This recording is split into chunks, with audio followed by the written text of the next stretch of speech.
Projet d'installation d'un ascenseur extérieur sur la façade arrière d'un immeuble avec modification de l'escalier. Phase 1. Dans la première phase, on effectue le projet d'exécution de l'architecture qui inclut les travaux d'installation. Pour ce faire, on repense tous les éléments du bâtiment et on localise toutes les installations pouvant être affectées pendant les travaux. Phase 2. Une fois la licence accordée, on fabrique tous les éléments structurels de l'installation ainsi que l'ascenseur. On établit sur cette base un calendrier pour le début des travaux. Les travaux commencent par l'excavation de la fosse réglementaire pour l'ascenseur et par la préparation de la fondation qui supportera sa structure. On effectue simultanément les modifications des installations susceptibles d'être affectées, on met en place un échafaudage et les mesures de sécurité nécessaires. Ensuite, on effectue la démolition de la façade du bâtiment pour permettre l'assemblage des éléments structurels qui soutiendront le nouvel escalier. Phase 3.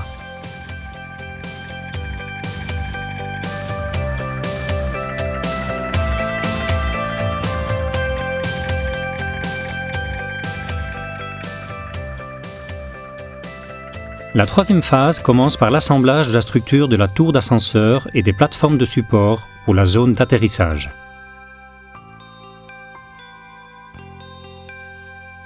La démolition des escaliers existants du bâtiment est planifiée et exécutée à raison d'un étage par jour. La nouvelle structure de l'escalier avec ses rails de sécurité est montée pendant la même période.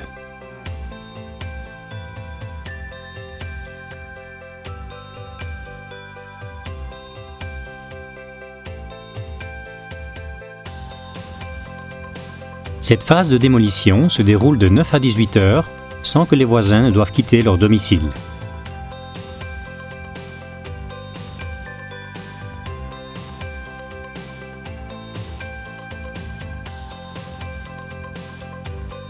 Cette phase de travail s'achève avec la fermeture de la tour et des plateformes d'atterrissage, protégeant ainsi l'intérieur du bâtiment pour la phase de finition.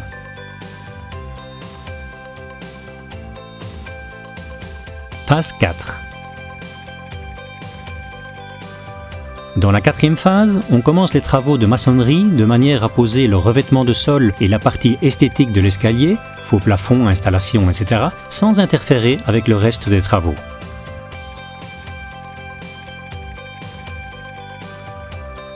Dans le même temps, on réalise l'assemblage complet de l'ascenseur, de même que les derniers aménagements intérieurs.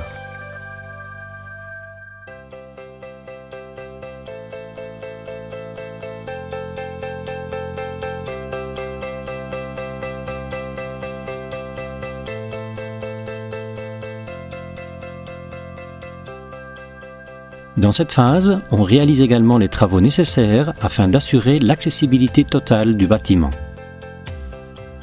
Lorsque l'espace le permet, on construit les rampes en prévoyant l'inclinaison établie par la réglementation en vigueur. Dans d'autres installations, il faut installer des ascenseurs auxiliaires tels que des plateformes ou des montes-escaliers. Phase 5. Dans la dernière phase, on termine la finition de la maçonnerie ainsi que la peinture générale de tous les éléments de l'escalier. On réalise ensuite un nettoyage général de l'installation avant la livraison au client et la mise en service. Tous les documents relatifs à votre installation sont fournis au client dans cette phase de l'installation.